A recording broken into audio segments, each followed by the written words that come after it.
Bismillahirrahmanirrahim. Assalamualaikum warahmatullahi wabarakatuh. Hai teman-teman, berjumpa lagi dengan saya, Bayu Dwi Cahyono.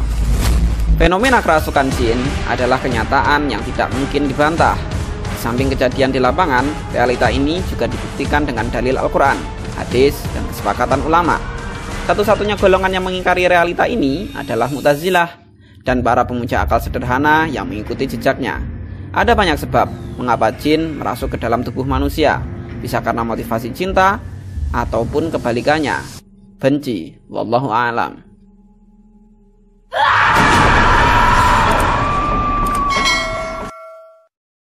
Laqad khalaqnal insana fi ahsani taqwim. Sesungguhnya kami telah menciptakan manusia dalam bentuk yang sebaik-baiknya. Quran Surat At-Tin ayat 4.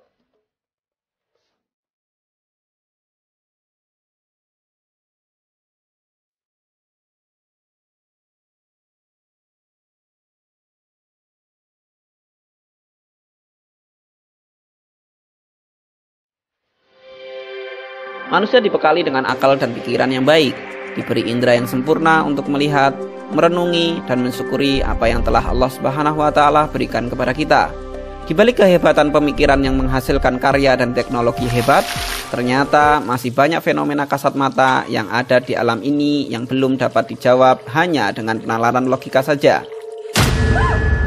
Sebagai bagian dari umat muslim, kita harus meyakini akan adanya hal yang gaib. Allah Subhanahu wa Ta'ala berfirman dalam Quran Surat Al-Baqarah ayat 3. Allazina yu'minuna bil ghaibi wa yuqimunas sholata wa mimma razaqnahum yunfiqun. Yaitu mereka yang beriman kepada yang gaib, yang mendirikan sholat dan menafkahkan sebagian rizki yang kami anugerahkan kepada mereka. Kita harus meyakini dan mengimani bahwa ciptaan Allah Subhanahu wa Ta'ala tidak hanya yang tampak dipandang mata saja. Fenomena kesurupan, masuknya makhluk halus berupa jin atau setan ke dalam tubuh manusia bisa dikatakan sebagai salah satu godaan setan. Setan yang menyerang iman seorang muslim yang sedang goyah. Dalam Quran, hal ini disinggung dalam Quran Surat Al-Baqarah ayat 275. Orang-orang yang makan mengambil riba tidak dapat berdiri melainkan seperti berdirinya orang-orang yang kemasukan setan lantaran tekanan penyakit gila. Quran Surat Al-Baqarah ayat 275. Namun, ayat tersebut diperselisihkan makna atau nilainya oleh para ulama. Ada yang memahaminya secara tekstual dan ada yang memahaminya secara rasional. Menurut penganut paham rasional, kesurupan tersebut terjadi karena ada gangguan kejiwaan atau ada sesuatu yang menjadikan otaknya tidak berfungsi dengan baik. Penganut paham tekstual sebenarnya sependapat dengan pernyataan tersebut. Tapi menurut Ibnu Taimiyah, tidak hanya itu penyebabnya, karena jin juga bisa menjadi penyebab orang kesurupan. Jadi, berdasarkan pendapat Ibnu Taimiyah, penyebab orang kesurupan bisa jadi karena jin tersebut senang kepada seseorang, misalnya ingin mengawininya, membencinya, atau hanya iseng untuk bergurau saja layaknya anak-anak kecil.